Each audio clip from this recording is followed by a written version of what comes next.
Whether one is listening to this in Myanmar or from outside the country, we know it is a very difficult time for those of us who hold the Golden Land and its people in our hearts.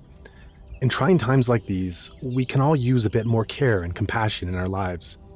So on behalf of the team here at Insight Myanmar, I would like to say, in the traditional way Metta has offered, may you be free from physical discomfort. May you be free from mental discomfort. May you not meet dangers or enemies. May you live a peaceful and happy life. And may all beings be free and come out of suffering.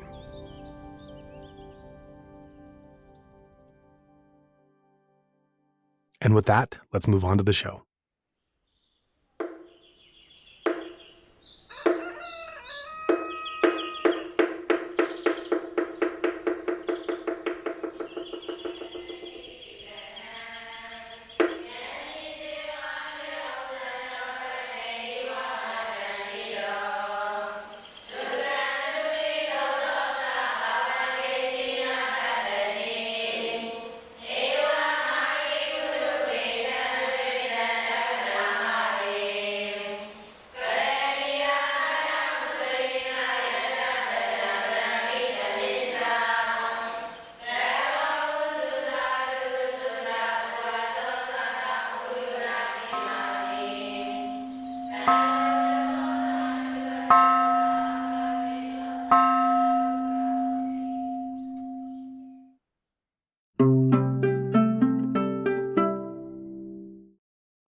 I'm happy to welcome Diego Prieto, who is joining us from Chile to share some of his experiences as a meditator coming to the Golden Land.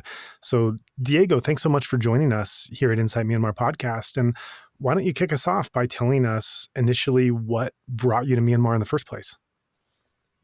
Hey, Joa, thank you for the invitation.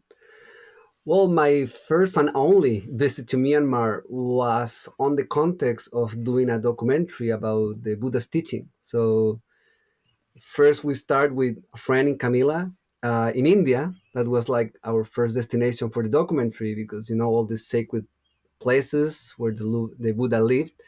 And after it was natural to go to Myanmar, that is a place where Buddhism is still very alive. So, because, in India, you have a lot of monuments, but it was very hard for us to find meditation teachers or places to meditate.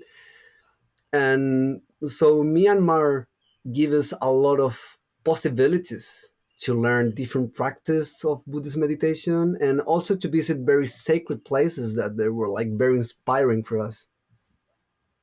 Right. So you're saying that India, where I know you spent a lot of time, is wonderful in terms of the history and some of the background and the monuments you get to see. But in Myanmar, you have much more of this living, thriving, dynamic Buddhist society you can actually enter into and participate. Exactly.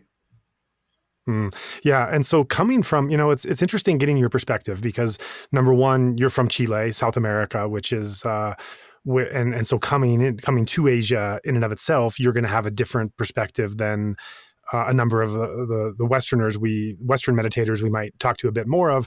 But then also you came via India and you spent a lot of time in India. So obviously coming to Myanmar would be more of a contrast with that, especially the Buddhist culture and Buddhist element of it. So coming from both of those backgrounds, as you entered Myanmar the first time, the only time, what were some of the things that really stood out to you off the bat? Yeah, well, coming from India, because it's funny because I heard some friend that they were coming from Australia or other places to Myanmar, and they were saying to me, "Prepare yourself. It's very noisy and very messy." And I get to Rangoon after spend like almost a year in India, and I felt so quiet.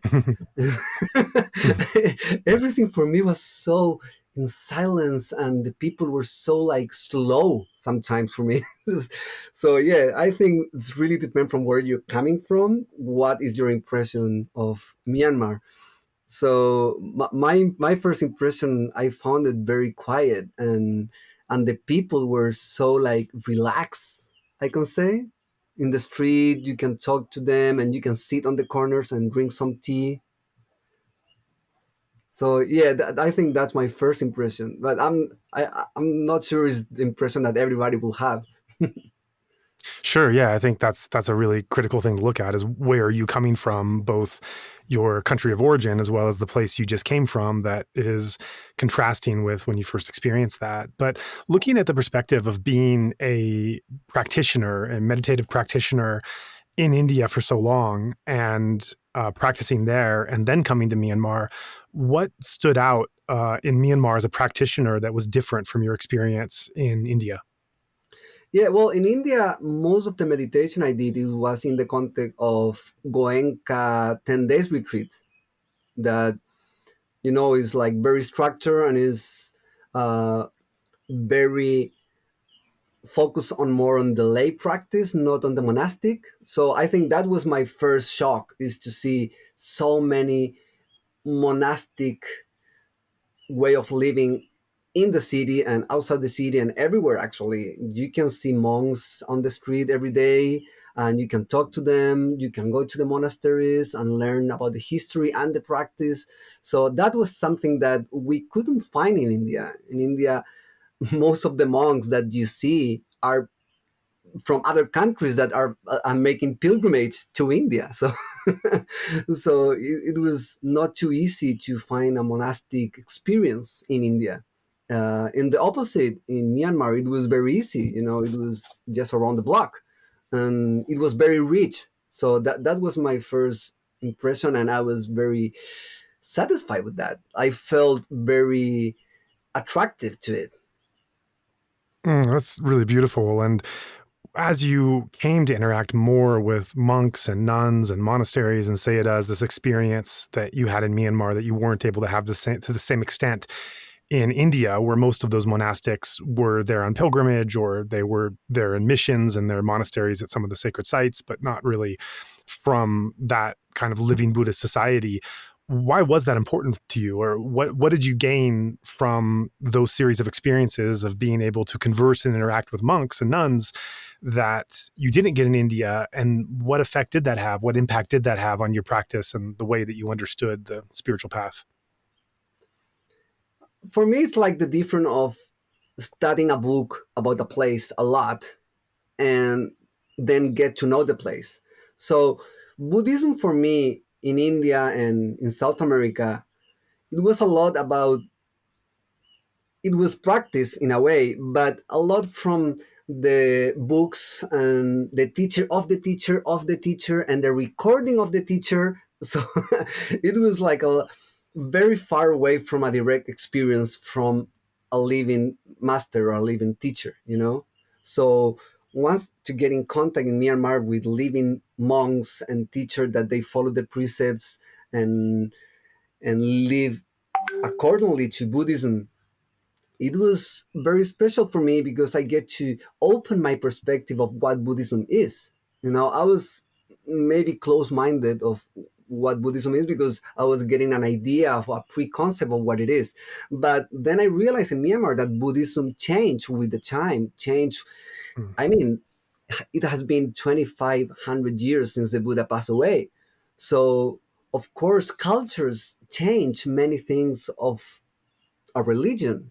Some people say that Buddhism is not a religion, but just to talk about it in terms of like a religious culture that have incorporate new ways of manifest the teachings that you can see on the writings, and that was very satisfied for me because I get to know the essence of Buddhism more than just the rules and the books that are fixed and structured, and once you read all the sutras and get to know more, Buddha said many times that Buddhism is flexible, and the idea of Buddhism, at least from what I get now, is to experience impermanence.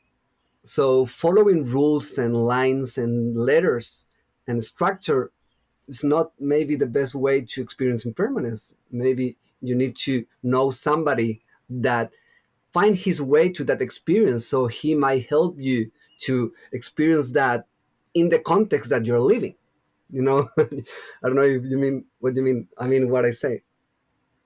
Yeah, yeah, absolutely. And I'm just curious, within that kind of transformation that the experience taught to you of being in that living society, can you think of any particular monks or teachers or conversations or anecdotes that started to plant those seeds or turn a light on or start this internal process of transformation where things just started to click in ways being outside a living Buddhist society, and where there wasn't this access to this living holistic society, that things were not as clear as they were once you were integrated and in Myanmar? Are there particular scenes or anecdotes or people that illustrate this kind of light bulb going off over your head? Yeah, yeah, many stories. Like, for example, we arrived in Rangoon, and our first, place that we want to visit, it was Uva King's meditation center. That it was from the lineage of Goenka, so we were very attracted to go there, and they were very friendly, and they allowed us to meditate in the Dhamma hall. And I knew that in that place, many monks were known to get at least in the first stage of enlightenment. So I was like very anxious to meditate in that place. And the second I sat on my cushion, I started to get like attacked from so many different kind of defilements. I was at first sleepy, drowsiness, and then I was full of pain, and then I was angry, and then and I don't know, in like 20 minutes and then an hour, I went through so many different stages of, uh, not, I don't know, I was not feeling happy and expanded that I thought it will be, that experience. And then I realized, wow, this place is so strong that it made me see my darkness very, very straightforward. And that was something that I couldn't predict. So that was like my first contact to meditation in Myanmar, something very, very strong. That's great. So that's actually in a hall in the middle of a sitting, having that experience of how powerful it is based on who meditated there before and how the place was probably built and the purpose that it served and how many years this has been going on. That it whereas you just realize the infancy of how the Dhamma has been brought to our cultures, that how integrated it's been here for so long.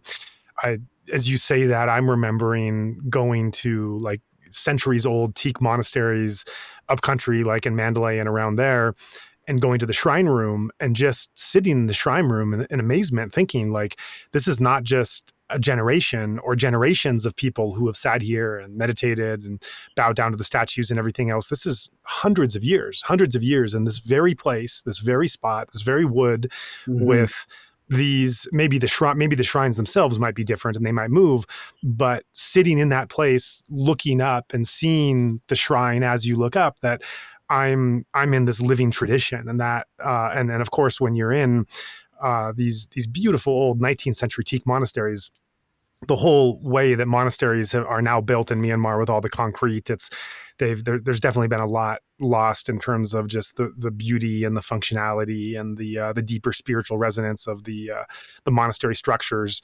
It's an incredibly fascinating topic to go into. There's books that talk about the development of the monastery structures in Myanmar, and when you have that understanding, and then you go to some of these 19th century teak monasteries and you just think about all the people that were there with the same devotion and dedication and commitment to the spiritual path. It's being in that physical place is so powerful.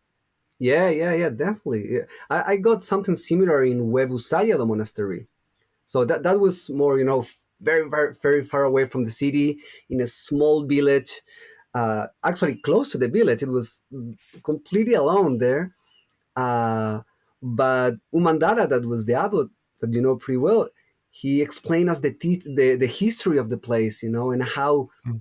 maybe 60 years ago this place was full of people coming from everywhere to learn to meditate, lay people going to meditate. That was very unique, Yeah.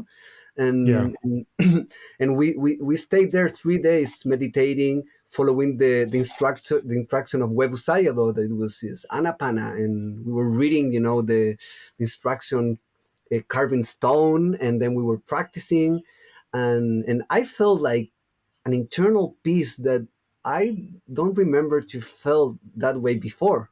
So that was like another contrast, and there were experiences that you couldn't predict. It just happened. You are open to learn whatever you cross by, and suddenly you start to experience different things. And in that particular place, I was feeling peaceful, and the place was so peaceful. And in Goenka tradition, Anapana is not used like the final meditation. It's like a process to calm your mind. But it was very interesting with Webusaya, though, that Anapana covered the whole spectrum of the practice of Buddhism to reach enlightenment. So yeah, I love that experience there. Actually, now it became my main practice after that. Well, after many things, but I think it started there. That was the seed of Anapana for me, like my major practice. Yeah, and I think you're hitting on something that is what makes Myanmar such a unique destination to Buddhist practitioners is that many people that are learning the practice outside of a Buddhist country like Myanmar, you're generally getting one formatted set of instructions. You're getting a ready-made structure that has been tried and tested, and that is probably, if it's been exported and put to use, like the Goenka system in different places, there's probably a lot of value in the structure as it exists. It probably does give results. So it's a synthesized structure ready to follow that is very conducive to learning. But as you become more serious on the path and you come to Myanmar, you realize this is just one interpretation or combination or possibility of the plethora of dynamic options that exist within the structure of what the Buddhist teachings are. And this Mhm. is not to say this is not a valuable one and one that is efficient and effective, but it is one. And as you go there, and at least for me, speaking from myself, especially the first time I went there, I was just amazed. I could talk to the taxi drivers, the waiters, the hotel clerks, the office workers, normal people I met, that the topic of meditation came up. They would, it's kind of like there's a joke about how just French people just love talking about their language, and you could talk to just some random guy on the street in France, and he'll know some knowledge about 17th century French language or something, and get in debates about that. And I had this feeling that that you could talk to just any random Burmese person on the street, and you would tell them what practice you did, and whatever their background was, whatever their level of education or economic status or social status or anything, you could get into this heavy debate of like, well, I practice this way because Wow. this teacher says this, and this is why this is the most valuable, and this is really important. And not as like, well, my technique's better than yours, but as a Yeah, yeah, yeah. conversation of like, oh, well, I practice in this way, and this is, and it was just like, this is incredible. Like when I'm in my country, I'm referencing my first visit when everything was quite new. Back in my country, I'd say like I do meditation, and you get a range of responses of like, what, or why do you do that, or something like, Exactly. oh yeah, I go on a walk. I like to light incense or go on a walk in the forest, and that's my meditation. It's like, well, okay, not really much conversation here. And then being in Myanmar and saying, well, I practice meditation, and this is the technique I do, and this range of people I'd meet throughout the day that would say, oh, well, that's good, but you should also do this, or Yeah, I you also can go to this teacher. This incorporate person this. told me this. Yeah. Right. And so I think that's the magic of being a practitioner coming to this living society, at least for me, is that if you're open to it and you realize that your practice, as much as it's done for you, it is the practice is coming out of a greater living society that it was pulled from, that you now have access to and can tap into. That then leads to a range of experiences and adventures and conversations, and a path where you don't know where it's going to end up, because you now have, instead of just having access to the one serving bowl that you were given, you now have access to the whole buffet table, and you can make that serving yourself. Yeah, absolutely. Yeah, and I had similar experience also there. And I remember actually one that it was very mind blowing. It was going to Tabarwa Meditation Center because I was going to a meditation center, and I mean a monastery. You said it's like, I think it's in between. But the thing is, you get inside and you don't see many monks. You see like old people and sick people and families walking, and it's very noisy. And suddenly you see a monk, but he's smoking and talking to lay people, and you're like, this is a monastery. Mm. And but then the next day when I sign in like some volunteers job, I start to get the whole thing. The whole mission there was so strong and so beautiful, and the devotion of the volunteers was so like pure hearted, and so in the, I don't know, I think it was a week that I stayed there, my meditation, most of my meditation was like really active compassion work, like cleaning uh, old ladies, and then take to a walk people who can, with not no legs, and giving some art classes to kids, and so I never thought that will be a meditation practice. So yeah, yeah, that's another story that I remember pretty well that changed my view of what is Buddhism. Hmm, that's great. So then, as you left Myanmar and you had this range of experiences, and you had years to reflect on just that short time you had, what are things that you would say you took away from your Myanmar experience and informed not just like a light bulb going off there, but actually set in motion some kind of transformation in the way that you saw the practice or the teachings or society, and that you've held to this day? What are things that you've taken away from that experience of being there that have affected your path going forward? Yeah, I always remember the quality of the people there, and it might be because they live in a Buddhist culture, or maybe not, I don't know, but most of the people, if not all that I met, you can see like very pure intention. And I always remember when I look back to Myanmar and my stay there, how everybody was really trying their best to just be nice. I think they enjoy being nice, being friendly, and helpful, and be a better person. So it go really hand to hand with meditation, because I think that's the main purpose, to improve yourself, to clean your taints, to get a better person. And in Myanmar you can see that into practice very well. And I think that Mm, that's my best memory for from that country, is to see both monks and lay people just be very, very nice and very good person to everybody. Of course, when you live there, I mean, I know you live there for many years, you will see a lot of conflict, but at least for me, from a superficial view, in, I don't know, a few weeks staying there, i I saw a lot of love and compassion in the air. right. And when you left Myanmar, you also spent some time in Thailand, which is also a Buddhist country with a monastic scene. They also follow Theravada Buddhism, and there's many similarities. And yet, because of the culture and the history, there are some differences in some various ways of how monastic lay interactions, how the monasteries are run, et cetera. And I know you spent some time with Thai teachers, Thai monastic teachers at Thai monasteries.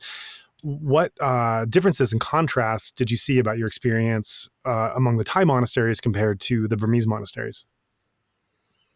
Yeah, well, the monasteries on the city in Thailand, um, I found it like more in, not too commitment to a meditation practice. There, I felt more into politics, say something, and protocols. Instead of in Myanmar, I found that the monasteries in the city, they're still in commitment with practice, with meditation, and with helping the people there if they're in need. I found in Thailand, on the city, the monastery were more like, like a almost high society status place, something like that.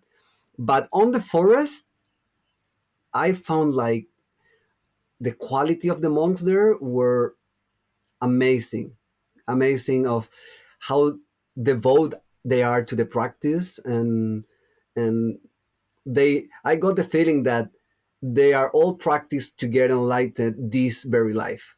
And that's something that maybe it was, I felt more strong in Thai forest than even in Myanmar in some places. That was Right. a feeling I got. Which Thai teachers did you spend time with? So I spent some time with Ajahn Suchard and also with Ajahn Anan. And it was interesting because with Ajahn Suchard, it was like the second step of Anapana. because with Webu Sayadaw, it was like my first seat.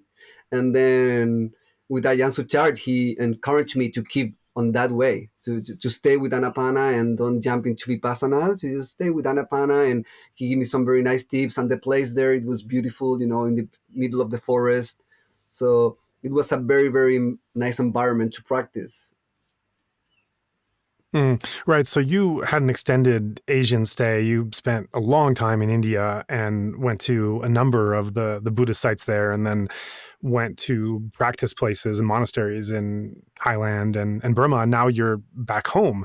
So what's it like having spent time in those various kind of Buddhist places and societies, and then now being back in a familiar place where your meditation practice is again not the norm, and there's not those same range of possibilities? Do you is there any feeling of like loneliness, or on the contrary, do you feel like a sense of richness of what you've experienced and been able to bring back with you? I have kind of contrast feeling about that because I mean, this is my home in a way, That's the country where I born and I grew up, and I have many friends and family here. But in the other side, it's very hard to find people that are very committed in meditation. So I don't know. I've been already like 3 years back home, and I I have seen how my meditation practice are slowly decreasing, and it's getting harder and harder to get into the routine and to sit, 1 hour in the morning, 1 hour in the night. Something that traveling around all this country was very easy. It was very natural. And some days I will meditate, I don't know, 3 hours, then 4 hours. And it was so, I'm not saying maybe easy is not the word, but the energy that you need to sit down and to commit into meditation, it was there all around.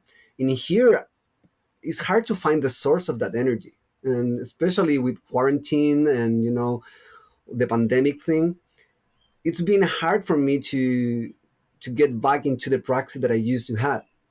So I felt lonely sometimes in terms of Dhamma friends. Even though I have some, I think we're all on the same kind of problems right now. Right. Right. Looking back at Myanmar, of course, the past year has been terrible from a political, social, whatever standpoint you really look at. Looking at it from the Dhamma and monastic standpoint as well, it's pretty much one bad story and devastating news after another. I think, for speaking personally, I've never really lived in a society that has had this kind of political turmoil before. I think we came pretty close in my country with the Trump administration, but our institutions at some level, at least up till now, has been able to provide some kind of social stability, even amidst those dangers that we're now seeing just completely come off the rails in Myanmar. Of course, anyone who knows anything about Myanmar history, it's not like this has gone from being a stable, equitable society to something that has now broken apart. It's basically the longest running civil war and unrest anywhere in the world that it's been going on. So this is ongoing, but the past year has been Mhm. something above and beyond what anyone has experienced in the country who's been living or following it for decades. Where I'm going with this is that, coming from Chile, I'm not super familiar with Chile's history, but I do know that there have been coups in the past. There has been some measure of social instability and political unrest, and having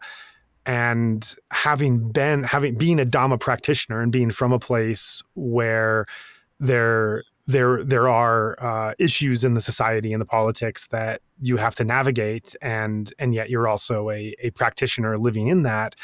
I wonder if there's any general thoughts you have about how your practice has guided understanding and working with whatever sense of instability there might be in Chile, and then looking afar and seeing at in Myanmar some of the problems that are going on, some of the dangers people are living in, and where practice might be playing a role in that as well. Not to in any way suggest that these things are equal or comparable.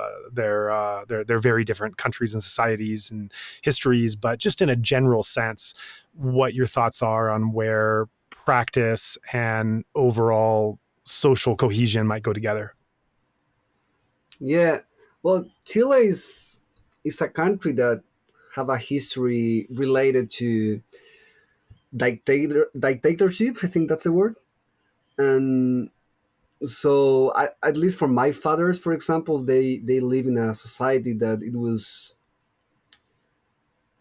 common for them to live in between fights, war, people disappearing, kidnapping, and so for them, when we face problems, like social revolution and stuff, for them is nothing. But for me, that I grew up in a society that has been very stable. In my last 30 years of living, I haven't seen many huge problems until 2 years ago. That was when we have a kind of a strong social revolution here in Chile, because of the inequality of this country. We have a lot of rich people and a lot of poor people also, kind of similar to other countries in South America. And my experience when I was like living in this social revolution, and all people were on the street, and like burning the metro and buses, and I was feeling so much anguish and stress, and I couldn't meditate for like 1 week. I was like on shock, and I went to my small house, family house, and up on the mountain. It's like a tiny refuge. And when I was like, I don't know, 2 days there, then I start to feel like more calm and peaceful. So with that experience, it's hard for me to imagine how it is to live in a place where your close family has been, killed, or so many atrocities. So yeah, it's very hard to me to get to just to imagine how to act in a compassion way in a situation like that. It must be very hard to be, like calm and stable and act in a clever way once you are in that tension. So yeah, I don't have like a general idea of which will be the best action to do in that situation. And yeah, I just felt a lot of compassion with all the country, and I feel a lot of sadness many days. And yeah, that's like my major feeling right now about what's going on there.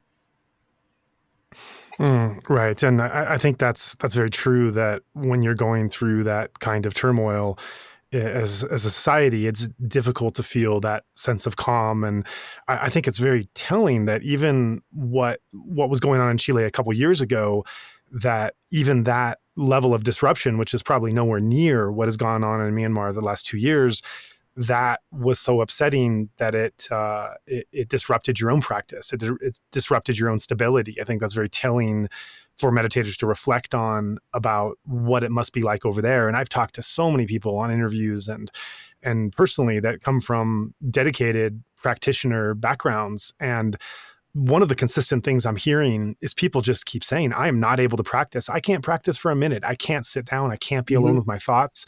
I have no mental stability. I try, and the minute I try, I just break down in tears or panic attacks, or and just person after person has expressed this sheer inability to engage in any practice at any level.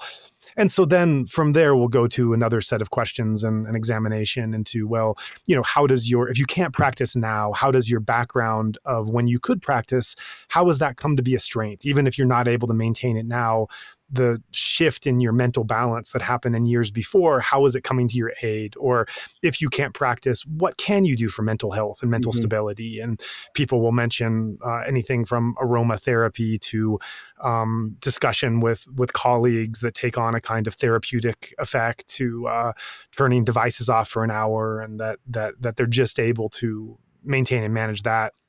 But I think beyond the just developing a sense of calm, I think one of the challenges that I've seen so much of that is what do you do? How do you maintain the ethical path that you're trying to be on when the choices are continually limiting in your life. When you think about examples of Nazi Germany or something else, where the structures of society are so horrific and so evil that you inevitably people will inevitably be put into a situation where they have to choose between doing something which can break some kind of ethical boundary they'd like to hold, or not doing it and facing other kinds of consequences. And those are things I think that from afar there's just no way that we can judge, not knowing what it's like living in a society that's being torn apart.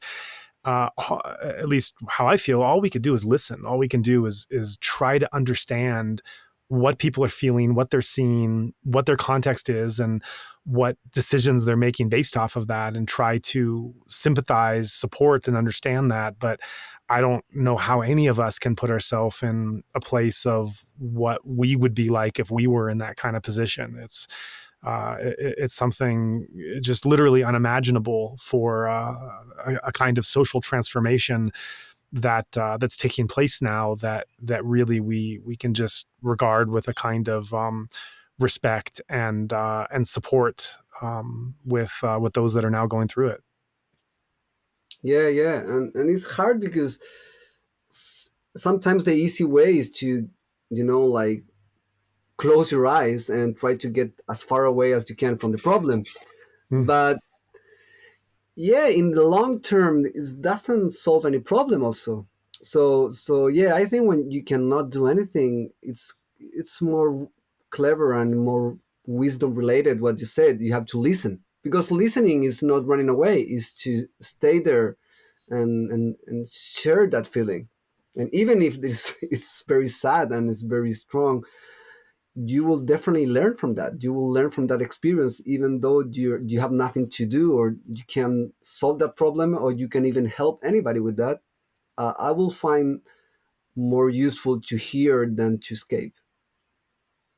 That's right. And I think the important thing about listening is listening doesn't mean you have to solve problems. Listening doesn't mean you have to get in there and resolve things. And being able to listen without a sense of helplessness that I need to find solutions or answers, the mere fact of listening, which is really what these podcasts are all about. Just I'm listening, and then we put them out there, and hopefully the audience out there is listening. But really just to, and what else is the act of meditation but to be present with what the reality is without turning away to something less unpleasant, and to hold it at times. Sometimes you need wise action. Someone's beating someone else, you can step in and you can stop things. You're not a passive vegetable in every instance. But in other cases, it could be enough just to be present and just the to hear what's happening, to open yourself up. That's a kind of dana. You're giving of your emotions and your time and your mind to just hear what's happening and to feel what that person is experiencing, which might lead to, even as a listener, to tears, to trauma, to not being able to sleep or focus if one is listening enough to this. And hopefully not, but these can be pretty raw and painful things to take in.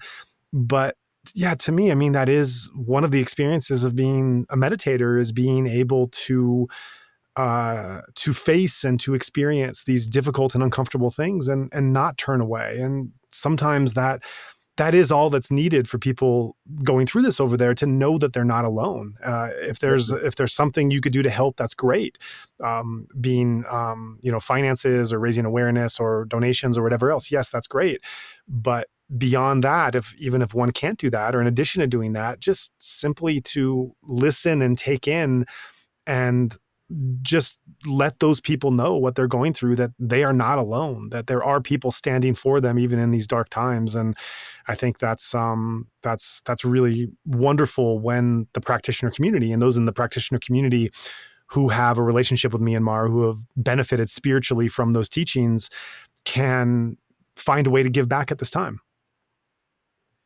Yeah, and the beautiful of listening and be present is that when there's actually something that you could do, you will be there and ready for that.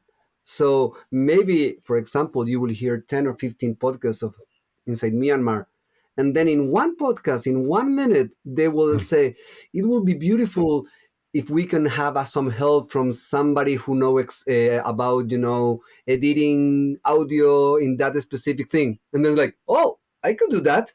Right. And you send a message, and just you were present there. You will have no expectation, just to listen. But then, as response of being there, the possibility of helping manifests itself.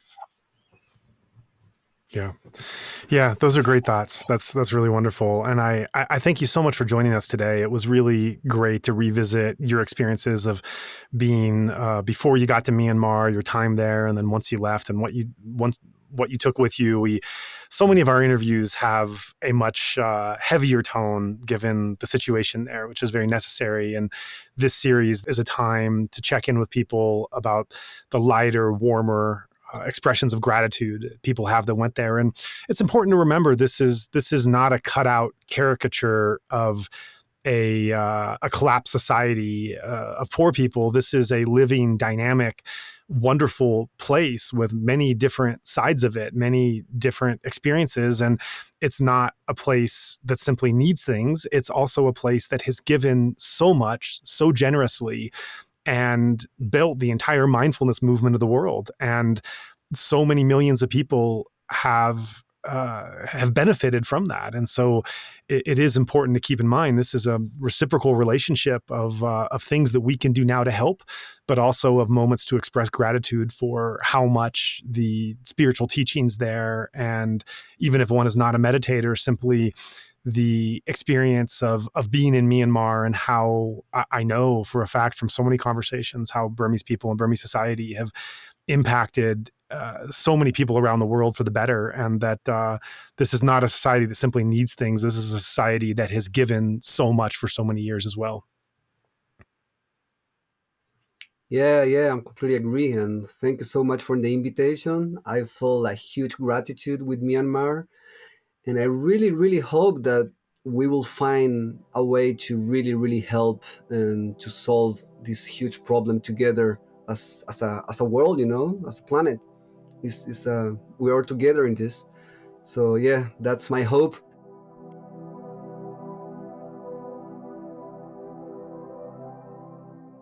We'd like to take this time to thank our generous supporters who have already given. We simply could not continue to provide you with this content and information without the wonderful support of generous donors, listeners, and friends like you. Each episode helps in providing access to one more voice, one more perspective, one more insight. Every donation of any size is greatly appreciated and helps us continue this mission. We greatly appreciate your generosity, which allows us to maintain this platform. Thank you. If you would like to join in our mission to support those in Myanmar who are being impacted by the military coup, we welcome your contribution in any form, currency, or transfer method. Your donation will go on to support a wide range of humanitarian and media missions, aiding those local communities who need it most.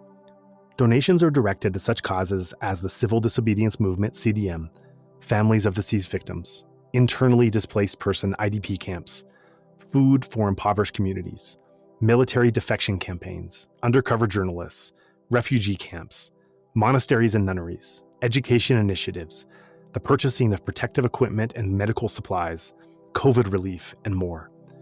We also make sure that our donation fund supports a diverse range of religious and ethnic groups across the country. We invite you to visit our website to learn more about past projects as well as upcoming needs. You can give a general donation or earmark your contribution to a specific activity or project you would like to support, perhaps even something you heard about in this very episode. All of this humanitarian work is carried out by our nonprofit mission, Better Burma. Any donation you give on our Insight Myanmar website is directed towards this fund. Alternatively, you can also visit the Better Burma website, betterburma.org, and donate directly there. In either case, your donation goes to the same cause, and both websites accept credit card. You can also give via PayPal by going to paypal.me/betterburma. Additionally, we can take donations through Patreon, Venmo, GoFundMe, and Cash App. Simply search Better Burma on each platform and you'll find our account. You can also visit either website for specific links to these respective accounts or email us at info@betterburma.org. That's Better Burma, one word, spelled BETTERBURMA.org. If you would like to give it another way, please contact us.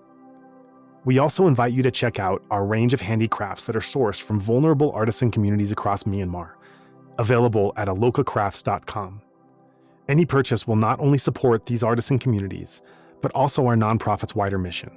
That's Aloka Crafts, spelled ALOKACRAFTS, one word, alokacrafts.com. Thank you so much for your kind consideration and support.